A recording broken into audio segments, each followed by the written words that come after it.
Hello everybody, welcome to this quick video on the psychological, emotional and technical tools to boost sales revenue. I'm Brahma Guru, very excited to have you with me here. Let's just jump start into it. This is a picture of a sleazy old car salesman. And we know that a lot of people have a preconceived ideas about sales. It's fueled with negative connotations around the sales profession. However, we also know that the fact is that everybody's got something to sell. So whether you are selling yourself to your partner, you are selling, baby. If you are selling your product or a service, you are selling.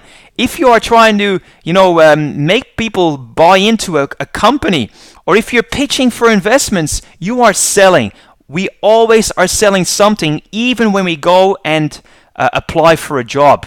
We are selling ourselves. So it's not a question of whether or not we're selling. All of us, in some shape or form, are in sales. I know it even with a 5-year-old who is my son, who keeps finding ways to convince me that what he's got in terms of an idea or things he wants, that I should do it or buy it or whatever, because he's a salesman too, right? So we get it. The second fact is that few people see themselves as salespeople, though. And that's a trick. That's really challenging, because it means that from a mindset perspective, we are selling ourselves short. We use self-limiting beliefs to interject our effectiveness and sabotage our success along the way. The last thing but not least is that a lot of people think that sales is a dirty word, and it doesn't have to be that way. It can be done differently. It can look much more pretty than this picture over here. For example, it could look like these young chaps who really looks very handsome, or it could look like this young lady or this one over here. These people, as I know them very well, are experts in their field, highly regarded professionals, whether they are in acupuncture, software development and integrations, public speaking, or consulting. These people rock. They are rock stars, highly regarded by their peers and clients, and so they are giving sales a noble face. And so do you. My point is that sales is a noble profession.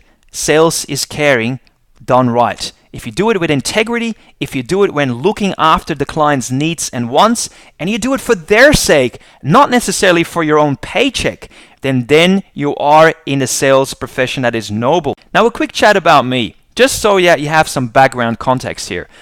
I'm a Belgian-born psychologist who moved to Australia for love. I then lost that love, but I actually fell into the right one this time by meeting my wife now, Andrea, and starting a family with her. So I'm a daddy to Liam's. We got a great life together, and I love what I do. But also, back in Europe, I was an ex-regional European sales manager, so I looked after a territory of 15 countries, and I spent countless nights in hotels just to be working at the coalface with my customers, sometimes for 200 nights a year. Now, the reason why I'm saying this, if you think that you're working hard, that you've had a lot to deal with, a lot of rejections, challenges, and the like, I know it intimately, so I can relate to you, all right? I've also been a consultant now to corporations for nearly 9 years in Australia since I was a migrant, and I've done some great work with great companies that I soon will talk about. But one thing I'd like to really for you to take home is that I love training and coaching people, which is why we are in this pretty much video here in the first place.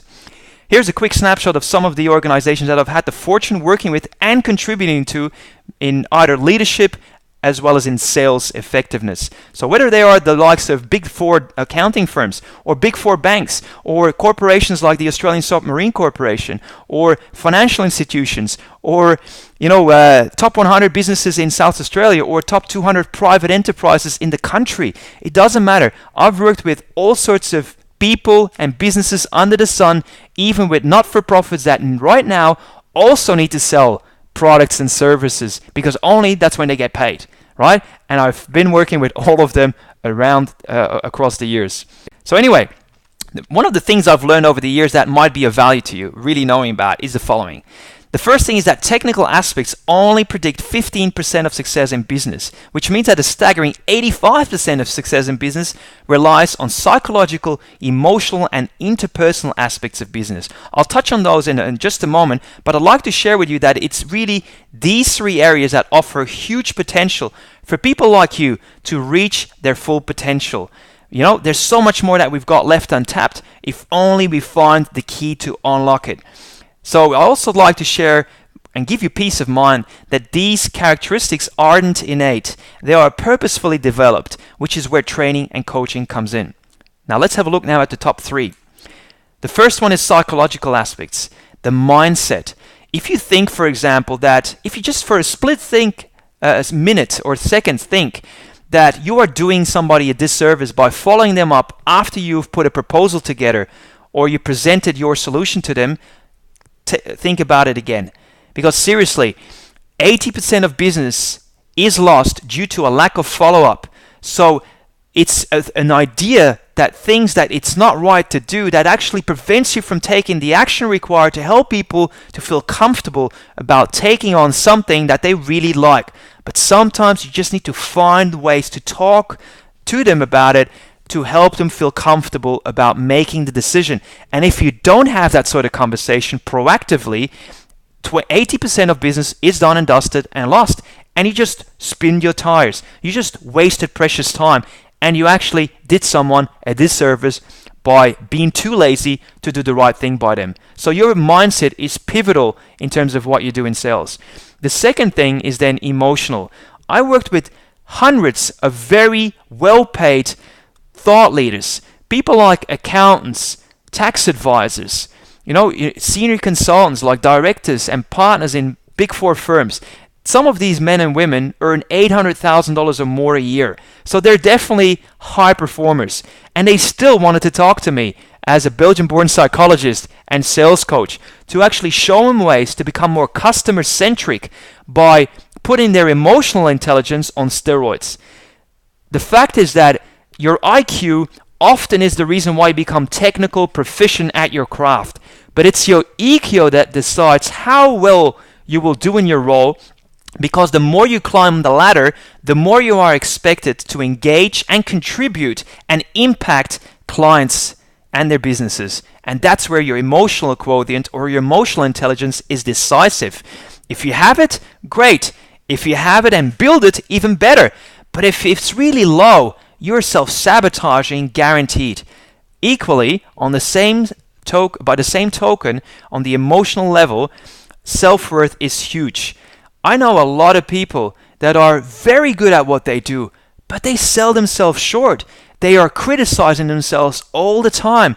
They are talking themselves out of sales.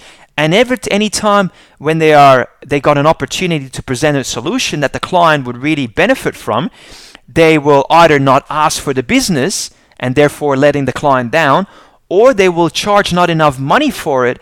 And it's a perpetuating cycle of negativity that gets perpetuated over time that doesn't serve them, the companies they work for or run, or the clients, because you obviously can only render the best service to the extent that you charge in a fair way.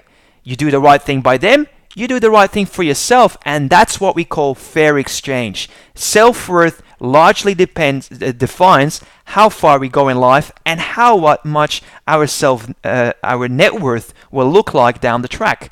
So the sooner you start getting serious about developing your self-worth and your EQ, the more you will start seeing that success in your chosen field is guaranteed. Last but not least, on an interpersonal level, communication and people engagement skills and abilities are essential.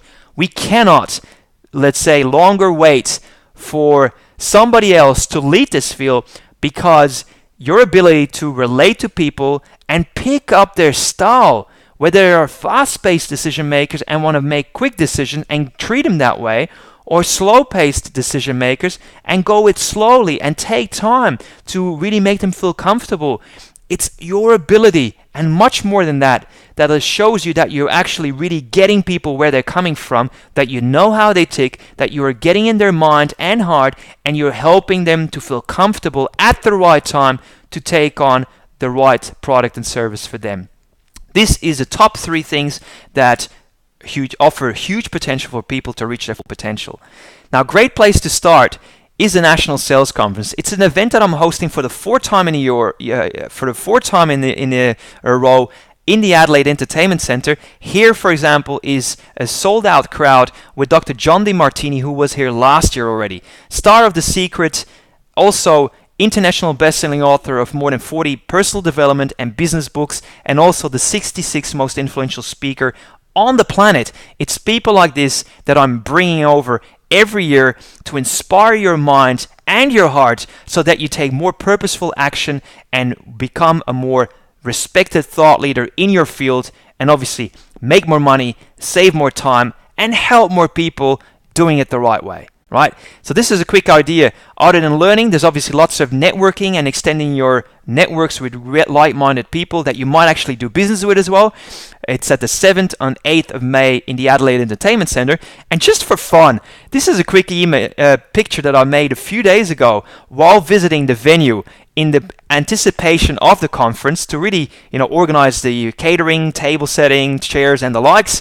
And this is where I almost shit my pants. Pardon my French. It's the moment of truth where I thought like, oh my God, this room is so big. There's so many people that will be in this room here learning for 2 intensive days, getting really inspired to take more meaningful action.